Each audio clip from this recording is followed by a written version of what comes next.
Welcome to a new video. In my previous video, I have taught you about Aurobindo's general philosophy of life. In this video, I am going to teach you the rest of the chapter.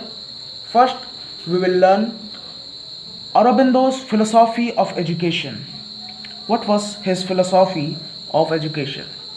So, Aurobindo's life was dedicated to make harmony between spirit and matter. What is spirit? What is matter? Spirit is non-physical dimension, whereas matter is physical dimension. If I give you example, then matter is your dream, what you want to acquire, what you want to buy, what you want to do, your all kind of dreams, your all kind of wishes, your all kind of what you call material needs, that those all things are matter. And what is spirit? In spirit, no physical things can be included. It is spiritual dimension, non-physical dimension, where you and only you, your consciousness is there and nothing more is there.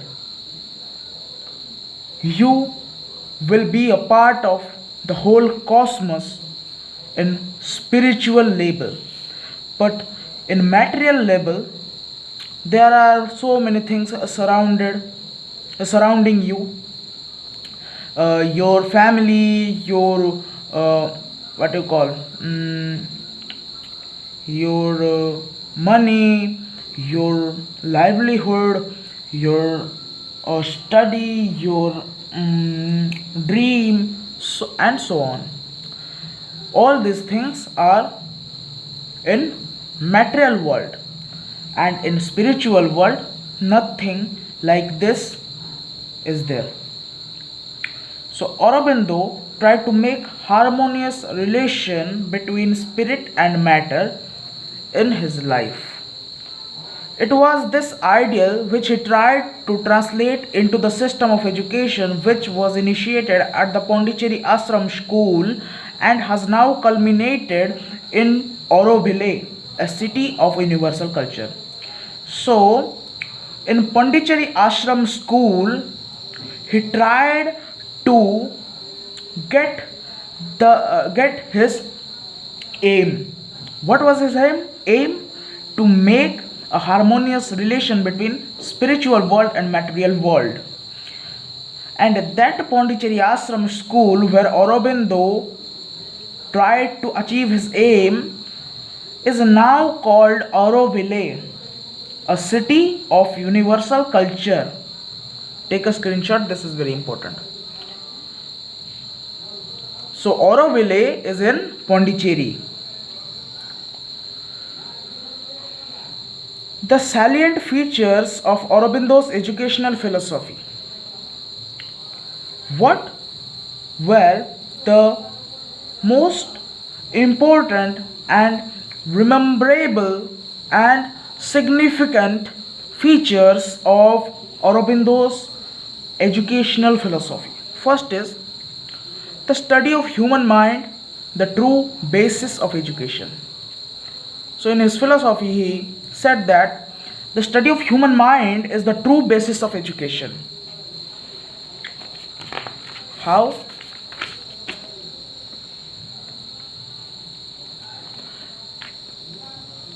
Aurobindo believed that the true basis of education is the study of human mind.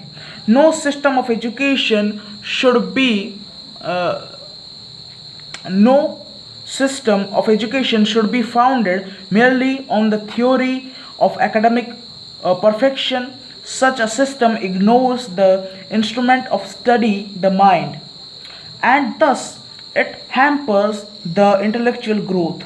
The study of human mind is fundamental in education. So he said that education system should not merely study the theory for academic perfection. This is a narrow sense of education system. Instead of only studying the theory, institution should bother about studying the human mind, how it works, what human mind needs to get its top growth, to get its to get its ultimate nature, to get its ultimate goal. So studying of human mind is very important. Study of theory has also its own importance, but without studying human mind, education system cannot be an ideal education system. Second, three focal points. There are three focal points in Aurobindo's philosophy of education. First is the man, second is the nation, third is universal humanity. So the man is individual identity, nation or the people is a national identity, and third, universal humanity is global identity. It is important to strike an interrelationship among the three focal points. So a child, a student should know how his nation and the whole universe is interrelated, and how he is connected with the whole universe very intensely.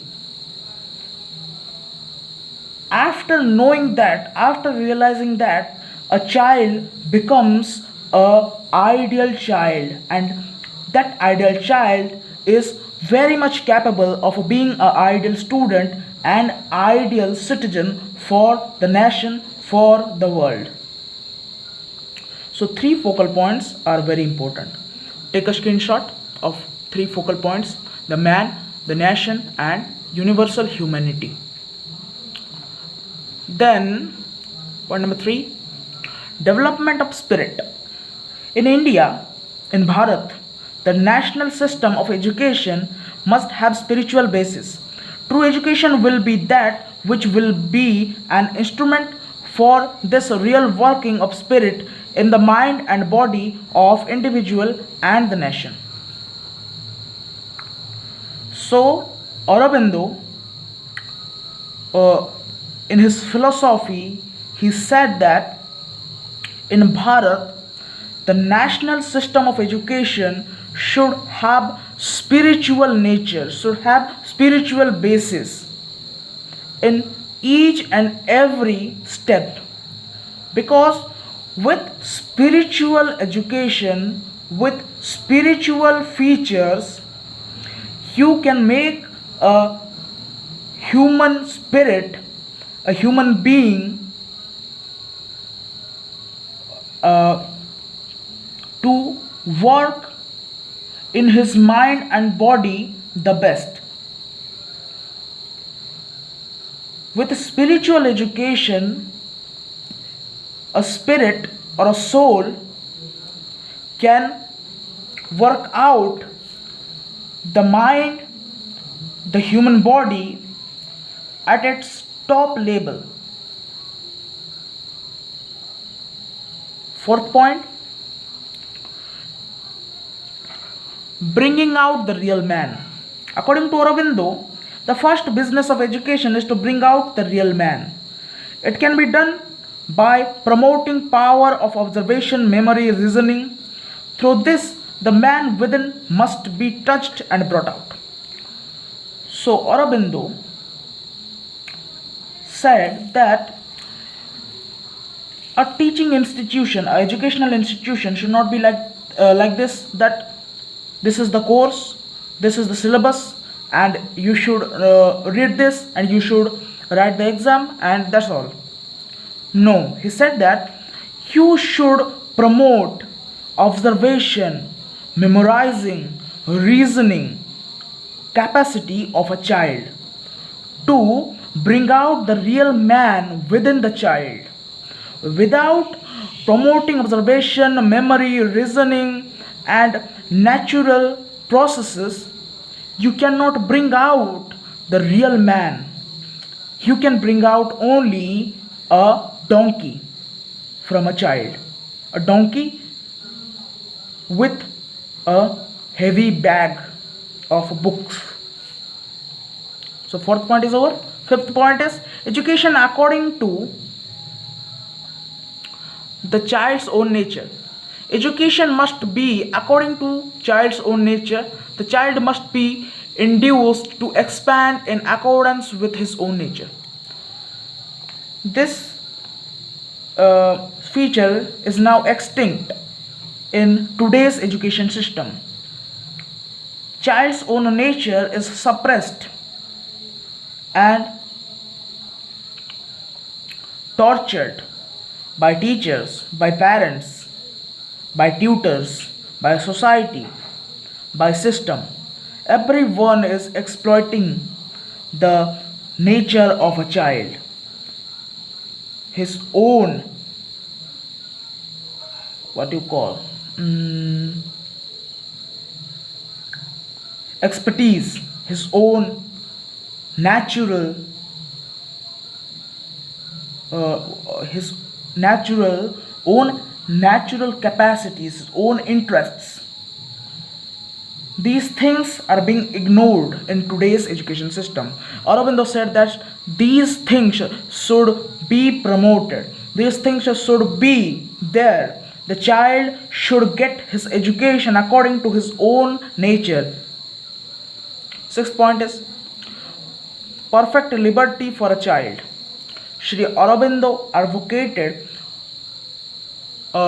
perfect liberty for a child. No hard things should be brought into child's experience. The child can gather the best information if his mind is trained.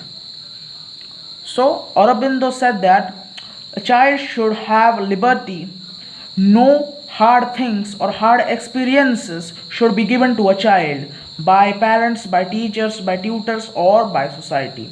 No one should give hard or hard hitting experiences to the child, because if the child's mind is trained, he or she can gather best informations, best memories, best experiences from his life. Seventh point is moral education. Sri Aurobindo laid stress on moral education. For this purpose, the child must habituate himself to right emotions, the noblest associations, the best mental, emotional, and physical habits. So, moral education. Child must habituate himself to right emotion, to noblest associations, noblest friends, best mental, emotional, and physical habits. The teacher should remember that the first rule of a moral training is to suggest and to invite, not command and impose.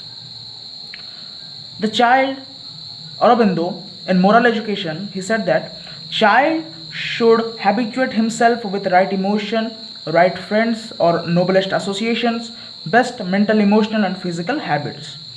And a teacher should remember that the first rule of moral training is to suggest and to advise or to invite a child, not to command or impose something to a child.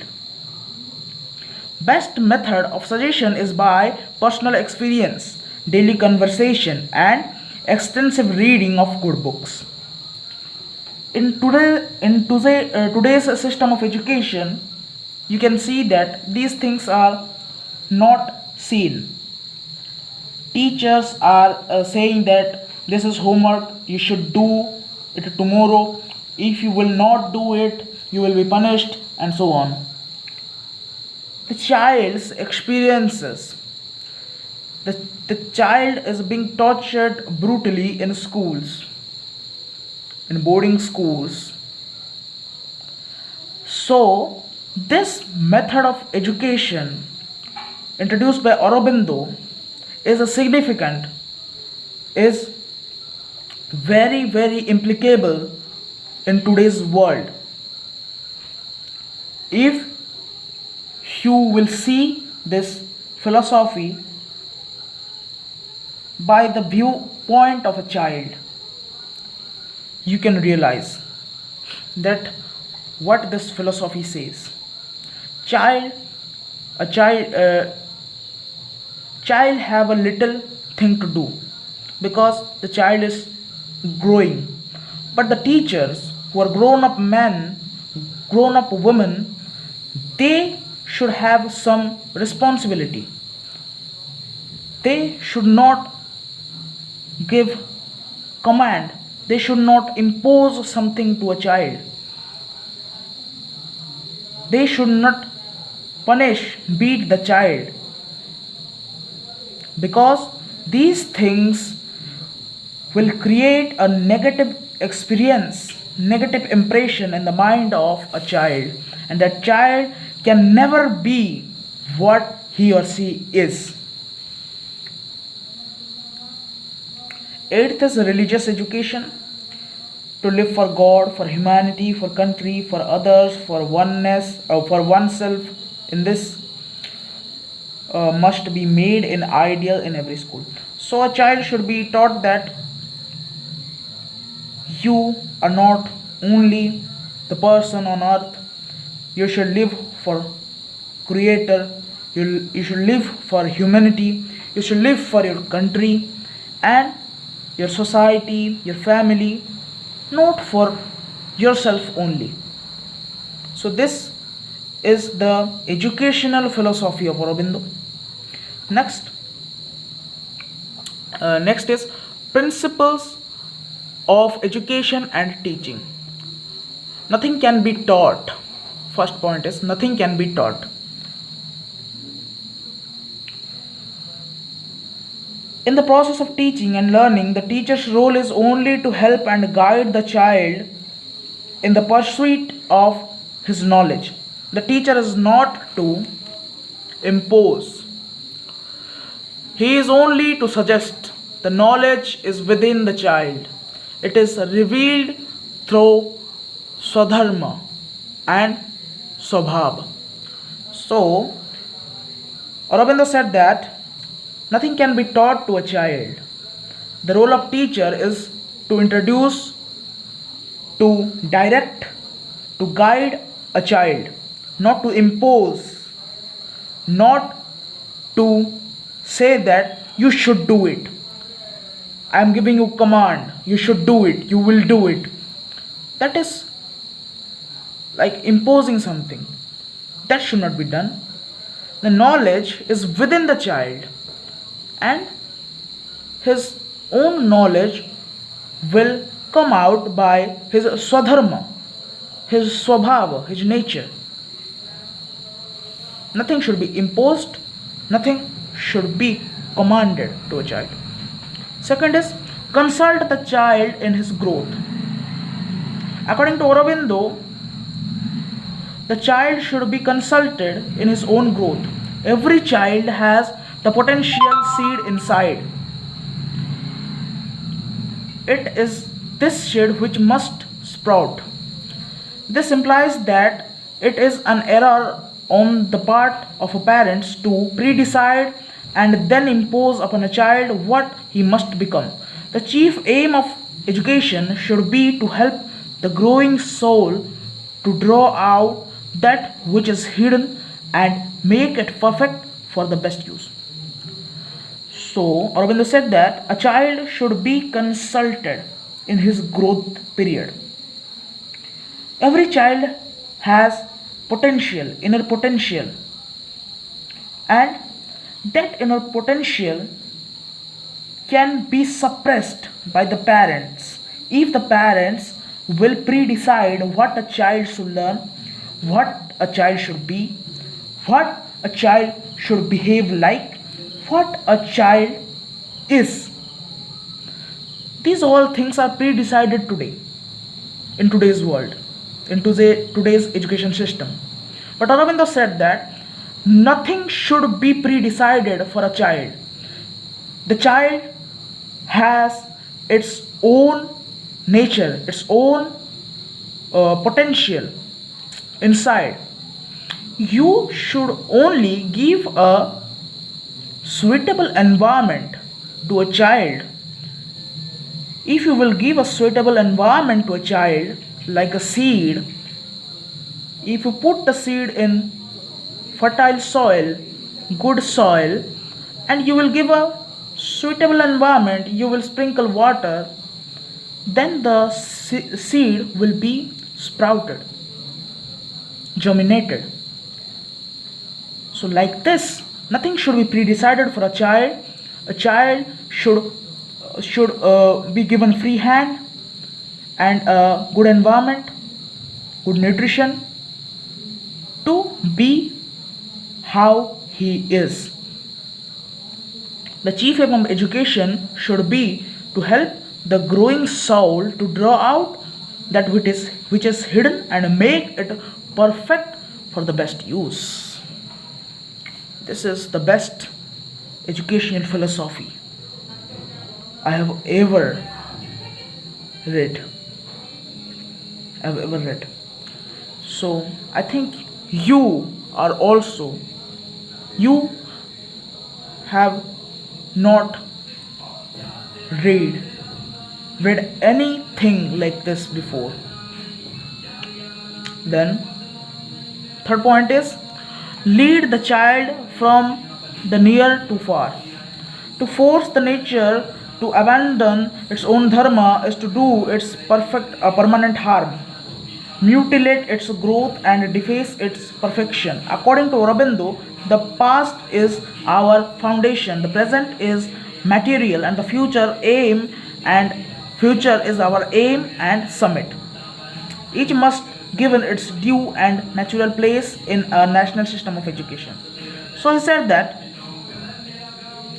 you should give a good environment to a child, then the child will grow according to its nature.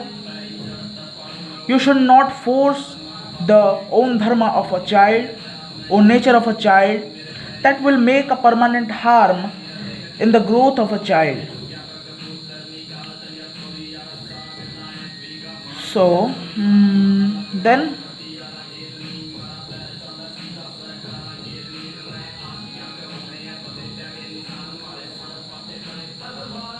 the lead the child from near to far means leading the child from the known to unknown, known side to unknown side, from that what he is to what he shall be. In other words, all new knowledge must be built around the child's daily experiences directly connected with his environment, local as well as national. So, a child is an unknown being. He he doesn't knows he doesn't know many things, and you have the responsibility to make him know things, and you should make you should create his information base by giving him daily experiences of knowledge in his daily life, and those experiences should be connected to the child's environment, his locality and his nation. That will create a big difference in child's growth to make him an ideal man. Then the aims and objectives of education, of integral education. So Sri Aurobindo was a staunch supporter of national system of education. His belief was that if education must become a vehicle of national reconstruction, it must not give any place to the evils of so the instruments of teaching must be easy, natural and effective. The idea is contained in his system of integral education. So Aurobindo introduced integral education, its aims and objectives. First aim is to recovery of old spiritual knowledge, to make the old spiritual knowledge active in today's world. Second is new forms of philosophy and literature should be introduced to a child. Third is synthesis of spiritualized society. Education must strive for greater synthesis of a spiritual society. Education should be given in such a manner that it will lead to make a society a spiritualized society, a spiritual society. Third, fourth, no, fourth.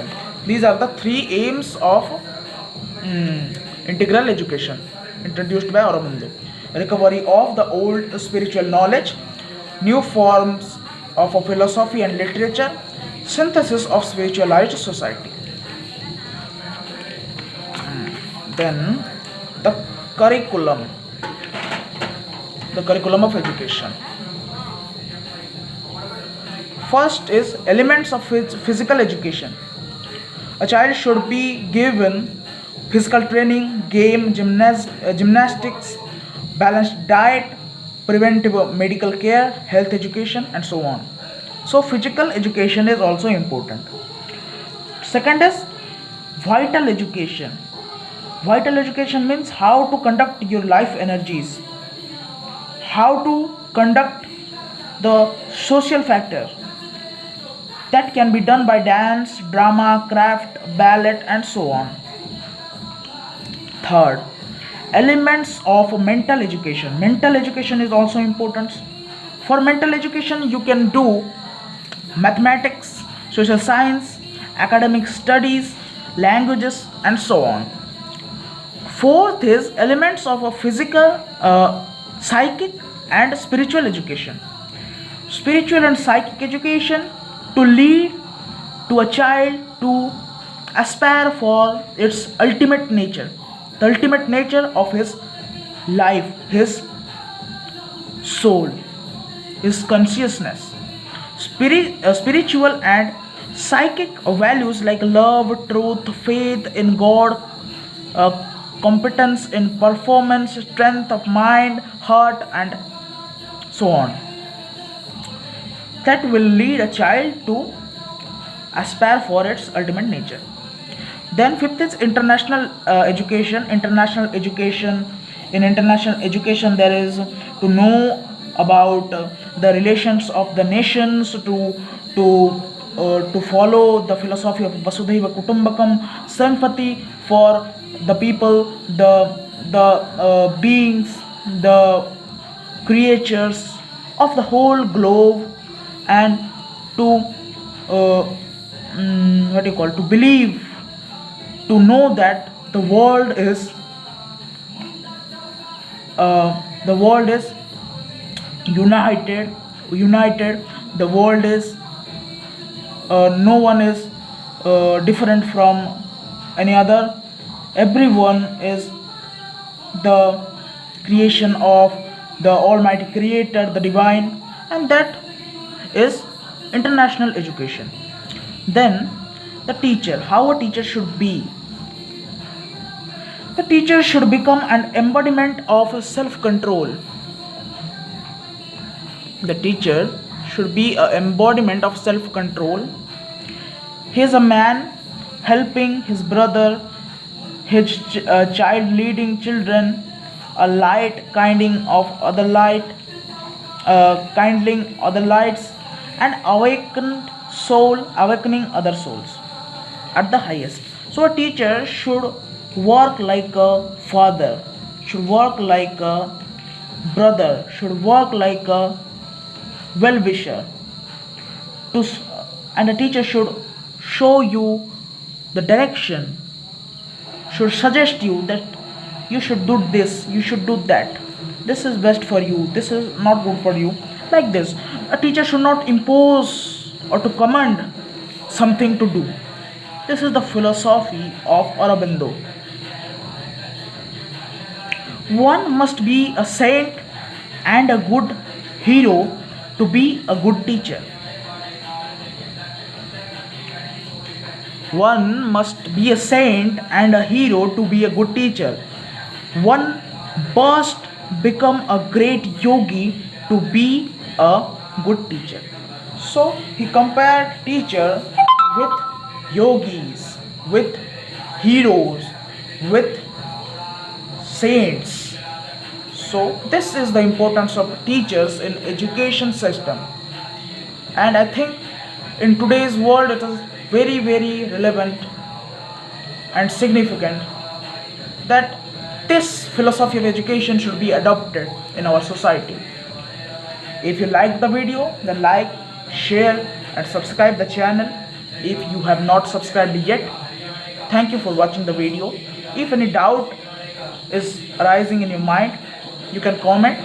I will solve and I will explain you everything as much as I can. Thank you for watching the video.